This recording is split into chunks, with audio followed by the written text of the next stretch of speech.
Hi everyone, welcome to GS world express. आज हम ले जा रहे हैं आपको ऐसे रीजन में जहां की प्रकृति की खूबसूरती और वाइल्ड लाइफ की डाइवर्सिटी दोनों अपनी चरम सीमा पर है। Bodoland territorial reason of Assam. ये जगह सिर्फ एक पॉलिटिकल रीजन नहीं बल्कि नॉर्थ ईस्ट भारत का एक हिडन ट्रेजर है, जहाँ के नेशनल पार्क्स और वाइल्ड लाइफ सेंचुरीज हर नेचर लवर का सपना पूरा करता है। यहाँ आपको मिलेंगे रेयर स्पीशीज जैसे golden langur, one horn rhino, royal Bengal tiger और उनका घर, dense forest, rare serene rivers और अनएक्सप्लोर्ड ट्रेल्स। चाहे बात हो मानस नेशनल पार्क की जो यूनेस्को वर्ल्ड हेरिटेज साइट है, या चक्रशिला वाइल्ड लाइफ सेंचुरी जहाँ एंडेंजर्ड गोल्डन लंगूर पाए जाते हैं, हर एक जगह कहता है एक अलग कहानी। तो चलिए इस वीडियो को हम एक्सप्लोर करते हैं और देखते हैं बीकेआर के सबसे खास नेशनल पार्क्स और वाइल्ड लाइफ सेंचुरीज को और उनकी इंपॉर्टेंस, उनकी बायोडाइवर्सिटी और टूरिज्म पोटेंशियल के बारे में। एक ऐसी जर्नी जो आपको नेचर के एक कदम और करीब ले आएगा। वीडियो को एंड तक जरूर देखना क्योंकि असम का ये हिस्सा है सच में एक वाइल्ड लाइफ वंडरलैंड। अगर आप मुझे रेगुलरली फॉलो करते तो आपने देखा होगा मैं अपना वीडियो छोटा रखता हूँ क्योंकि I believe focus on content not on unnecessary information.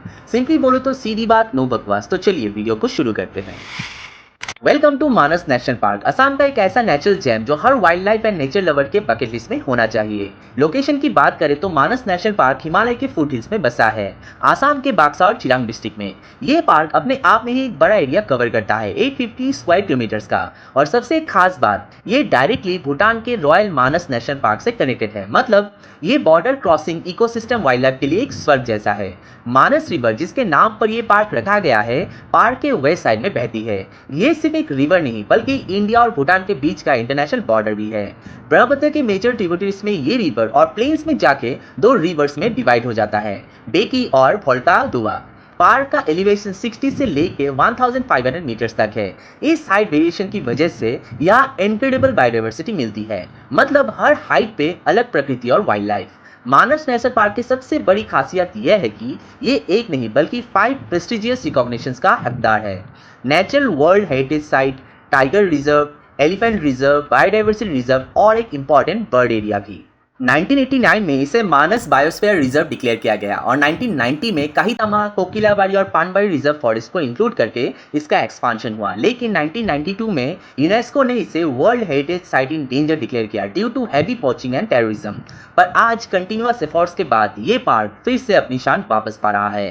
Tiger lovers के लिए गुड न्यूज़, मानस था 1973 में प्रोजेक्ट टाइगर के अंडर बनने वाला पहला टाइगर रिजर्व में से एक, और आज ये बक्सा, नामेरी, पक्के, नामदफा जैसे टाइगर लैंडस्केप का पार्ट है, जिसमें भूटान और म्यांमार के प्रोटेक्टेड एरियाज भी इंक्लूडेड है। फ्लोरा की बात करें तो यहाँ आपको मिलेंगे साल forest, scrub land, semi evergreen forest और राइपेरियन ग्रासलैंड्स जैसे हुलोंग, अमारी, देवासाम, हिमोलू और गर्जन जैसे प्लांट्स यहाँ के मेन ट्री स्पीशीज है। फौना, ये तो वाइल्ड लाइफ का ट्रेजर बॉक्स है। रेयर और एंडेंजर स्पीशीज जैसे हिस्पी ढाड़े, पिग्मी हॉग, गोल्डन लंगूर, इंडियन राइनोसोरस और एशियाटिक बफेलो, ये सब यहाँ के नेटिव रेसिडेंट्स है। और सबसे प्यारा पार्ट, इस पार्क में कई indigenous communities specially the Bodo people generation से रहते आए हैं। इनका कनेक्शन इस लैंड और वाइल्ड लाइफ के साथ सिर्फ कल्चरल नहीं स्पिरिचुअल भी है।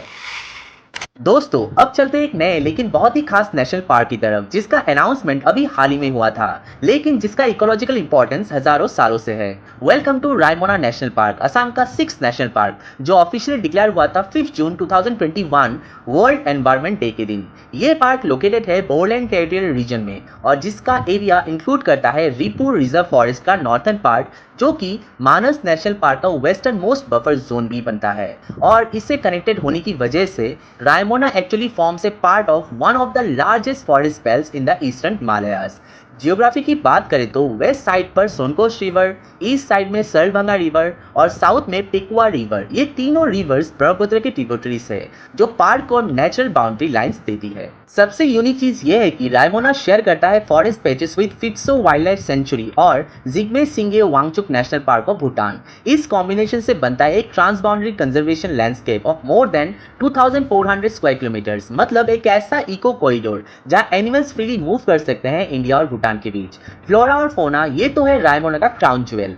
ये पार्क का मस्कट है गोल्डन लंगूर, एक रेयर और एंडेमिक स्पीशीज जो सिर्फ यहाँ पर पाए जाते हैं और इसी वजह से इसे पोलैंड का ऑफिशियल मस्कट भी डिक्लेयर किया गया है। और साथ ही पाए जाते हैं Asian elephant, royal Bengal tiger, clouded leopard, Indian gaur, wild water buffalo, spotted deer, hornbills, 150 plus species of butterflies, 170 plus species of birds और around 380 varieties of plants and orchids. Raimona सिर्फ एक प्रोटेक्टेड फॉरेस्ट नहीं है, ये एक बायोलॉजिकल हॉटस्पॉट है जहां हर tree, हर stream और हर प्राणी एक डेलिकेट बैलेंस में जी रहा है। ये बॉर्डलैंड के लिए प्राइड, नेचुरल प्राइड है और हमें भी ये समझना होगा कि कंजर्वेशन के बिना ये डाइवर्सिटी सर्वाइव नहीं कर सकती। दोस्तों, क्या आपको पता है कि असम ने अपने 70th इंडिपेंडेंस डे पर एक ऐसा अनाउंसमेंट किया जो बोडोलैंड टेरिटरी रीजन के लिए एक हिस्टोरिक मोमेंट बन गया। 15 अगस्त 2024 को इंडिपेंडेंस डे के स्पीच में असम के चीफ मिनिस्टर हिमंता बिस्वा शर्मा ने एक नए नेशनल पार्क का घोषणा किया, सिकना ज्वाला नेशनल पार्क। ये नया नेशनल पार्क लोकेटेड है इंडो भूटान बॉर्डर के पास, चिरांग और कोकराझार डिस्ट्रिक्ट में। ये रीजन पहले चिरांग रिपुर रिजर्व फॉरेस्ट के नाम से जाना जाता था, जिसे अब एक रिकॉग्नाइज किया गया है एज असम का 8th नेशनल पार्क और बीटीआर का 3rd after Manas and Raimona national park. आगे चलकर असम सरकार ने इस प्रपोजल को अप्रूव किया और गवर्नर ऑफ असम ने वाइल्ड लाइफ प्रोटेक्शन एक्ट 1972 के सेक्शन 35 के अंडर एक ऑफिशियल नोटिफिकेशन इशू किया, जिसके बाद 316.29 स्क्वायर किलोमीटर का एरिया ऑफिशियली सिकना ज्वाला नेशनल पार्क बन गया। ज्योग्राफी की बात करें तो ये पार्क रायमोना नेशनल पार्क के ईस्टर्न पार्ट के अक्रॉस है। दोनों पार्क्स के बीच फ्लो करता है सरलभांगा रिवर, जिसे लोकल लोग स्वरमांगा कहते हैं। इस नई पार्क का एरिया बनाया गया है Haltugaon forest division, Jharbari forest range Kokrajhar के और रूनीखाता रेंज जो कि चिरांग से है। वाइल्ड लाइफ लवर्स के लिए खुशी की बात यह है कि पीटीआर का मस्कट गोल्डन लंगूर भी यहाँ पाया जाता है और ये पार्क उनके लिए एक और सुरक्षित घर बनेगा। इसके अलावा ये रीजन बायोडाइवर्सिटी के लिए भी परफेक्ट हैबिटेट है due to its location, forest density और proximity to other protected zones. दोस्तों, ये पार्क सिर्फ नेचुरल इंपॉर्टेंस नहीं रखता बल्कि एक हिस्टोरिकल और स्पिरिचुअल लीगेसी भी जोड़ता है। ये पार्क का नाम रखा गया है सिकना ज्वाला के नाम पर, एक लेजेंडरी बोरो वॉरियर और रूलर जिन्होंने द्वार वार के दौरान ब्रिटिश ईस्ट इंडिया कंपनी के खिलाफ लड़ाई की थी। उनकी राजधानी सिकना झार, जो कि उल्टा पानी रिजर्व फॉरेस्ट के पास था, आज के टाइम में इसी नेशनल पार्क के अंडर आता है और वही जगह जहां सिकना ज्वाला के रेलिक्स और स्पिरिचुअल सिंबल्स मिले हैं आज भी बोरो समुदाय के लिए एक पवित्र स्थल है। हर साल यहाँ बाथो खेराई पूजा होता है, एक ट्रेडिशनल बोरो वर्शिप जिसमें वो अपने गॉड को याद करते हैं और इस धरती के प्रेडेटर्स को सम्मान करते हैं। बरनौली वाइल्ड लाइफ सेंचुरी एक natural jewel situated in northern Assam जो बाक्सा और उदालगुरी डिस्ट्रिक्ट में पड़ता है, बिल्कुल भूटान बॉर्डर के पास। ये सेंचुरी के दोनों साइड पर दो इंपॉर्टेंट रिवर्स फ्लो करते हैं, वेस्ट में बरनौली रिवर और ईस्ट में नालापारा रिवर, जो कि पूरे वाइल्ड लाइफ जोन को एक नेचुरल बाउंड्री प्रोवाइड करता है। लीगल स्टेटस की बात करें तो 1980 में असम गवर्नमेंट ने इसे ऑफिशियली डिक्लेयर किया था as a wild life sanctuary और उस वक्त इसका प्राइमरी पर्पस था पिग्मी हॉग और हिस्पिड हारे जैसे एंडेंजर्ड स्पीशीज को बचाना। ये दोनों स्पीशीज क्रिटिकली एंडेंजर्ड है और सिर्फ कुछ सिलेक्टेड प्रोटेक्टेड एरियाज में ही बचे हैं और बरनौली उनमें से एक है।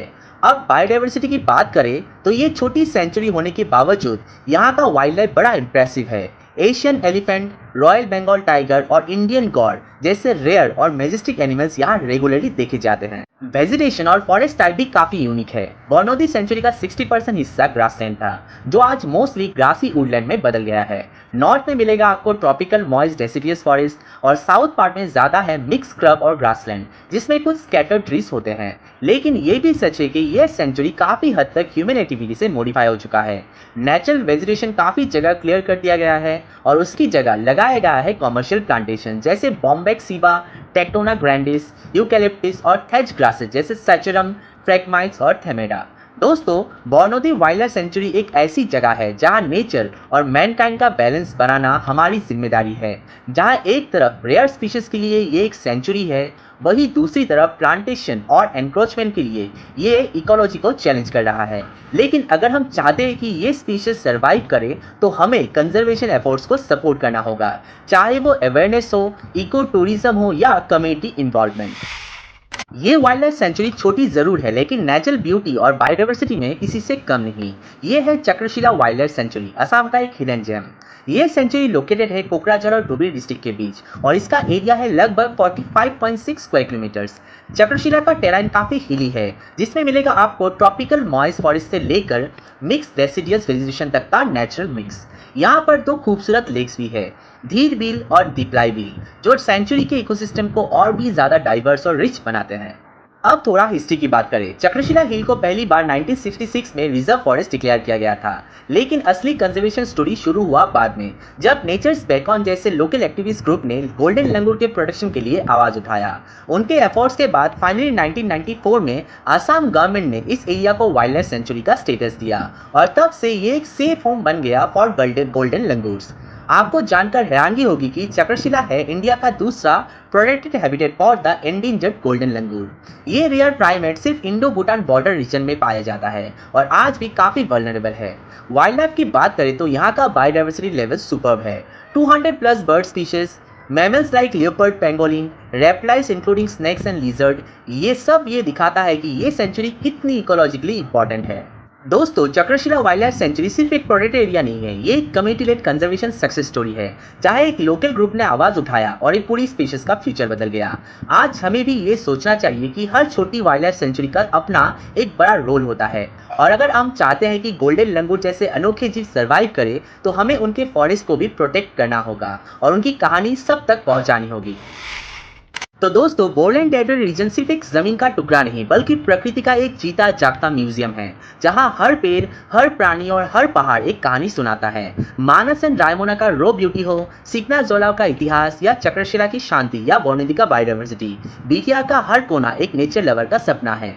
अगर आप भी चाहते हैं कि ये खजाना हमेशा बना रहे तो वाइल्ड लाइफ को प्रोटेक्ट करना हमारी जिम्मेदारी है। वीडियो पसंद आए तो लाइक कीजिए, शेयर कीजिए और इस चैनल को सब्सक्राइब करना मत भूलिए। मिलते हैं अगले वीडियो में, तब तक के लिए स्टे हंग्री, स्टे फुलिश। जय हिंद।